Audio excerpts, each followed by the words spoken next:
Elite cricket league అని తెలంగాణలో హైదరాబాద్లో చాలా ఘనంగా చేసి సైనిక్ వెల్ఫేర్ కోసం ఎవరైతే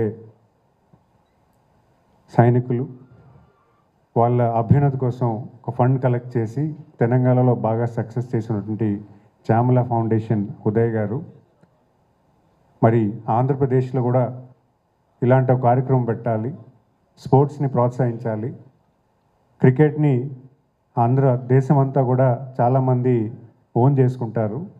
ఒక మంచి కాజ్కి ఈ క్రికెట్ లీగు ఎలైట్ క్రికెట్ లీగ్ పెట్టి అలాగే పాలిటీషియన్స్, ఎంప్లాయీస్, పోలీస్ వారు, సినీ యాక్టర్స్, అలాగే టీవీ స్టార్స్, అలాగే మీడియా మిత్రులు ఇలాగ 6 టీములు తీసుకొని ఈ 6 టీముల మధ్య ఒక మంచి ఫెలోషిప్ చేసి ఈ పబ్లిక్ కాజ్ ఫండ్ రేస్ చేస్తే చాలా బాగుంటుందని చెప్పంగానే మాకు ప్రధానంగా గౌరవ ముఖ్యమంత్రి గారు ఎంచుకున్నటువంటి P4 ప్రోగ్రామ్కి అయితే బాగుంటుందని మేము రిక్వెస్ట్ చేశాం. ఎందుకంటే గౌరవ ముఖ్యమంత్రి గారు ఎప్పుడు కూడా పేదరిక నిర్మూలన కోసం ఎప్పుడు కూడా ఆయన ఆలోచన చేస్తూ ఉంటారు.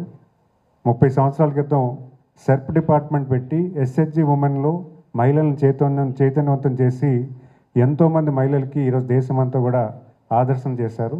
మరి అలాగే ఈ P4 విధానం కూడా మంచి సక్సెస్ఫుల్ మోడల్గా తీసుకువెళ్ళి దేశమంతా అలవర్చడానికి ఒక కార్యరూపం చేస్తున్నారు. దానికి ఈ ఫండ్ యూటిలైజ్ చేస్తే బాగుంటుందంటే వెంటనే ఉదయ్ గారు కూడా దాన్ని సానుకూలంగా చేసి మరి అంతేకాకుండా వాళ్ళు తీసుకున్నటువంటి సైనిక్ వెల్ఫేర్ ఏదైతే ఉందో దాంతోపాటు దీన్ని కూడా కలవర్చి చేయడం చాలా మంచి విషయం కూడా భావిస్తూ మరి ఈ క్రికెట్ లీగ్ ఎలైట్ క్రికెట్ లీగ్ని రేపు మార్చిలో 3rd and 4th వీక్లో పెట్టబోతున్నారని చెప్పారు. మరి ఆ 3rd and 4th వీక్లో ఒక మంచి ఆహ్లాదకరమైన వాతావరణంలో విశాఖపట్నంలో అందరూ కూడా పార్టిసిపేట్ చేస్తాం. మరి ఆ పార్టిసిపేషన్ కూడా ప్రజలందరూ కూడా దాన్ని బాగా తిలకించాలి.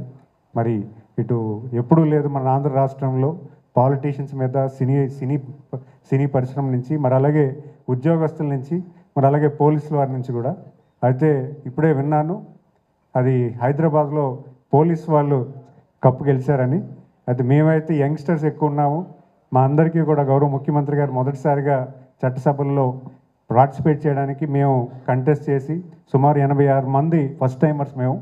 మరి మాకు ఈసారి ఖచ్చితంగా పాలిటీషియన్స్ కూడా తక్కువ కాదని నిరూపించే దశగా మేము కూడా మా టీం తయారు చేసి అందరితో కూడా ఒక మంచి ఆహ్లాదకరమైన వాతావరణం తీసుకెళ్తామని మీ అందరూ కూడా తెలియజేసుకుంటూ నా నమస్కారం తెలియజేసుకున్నా. జై హింద్.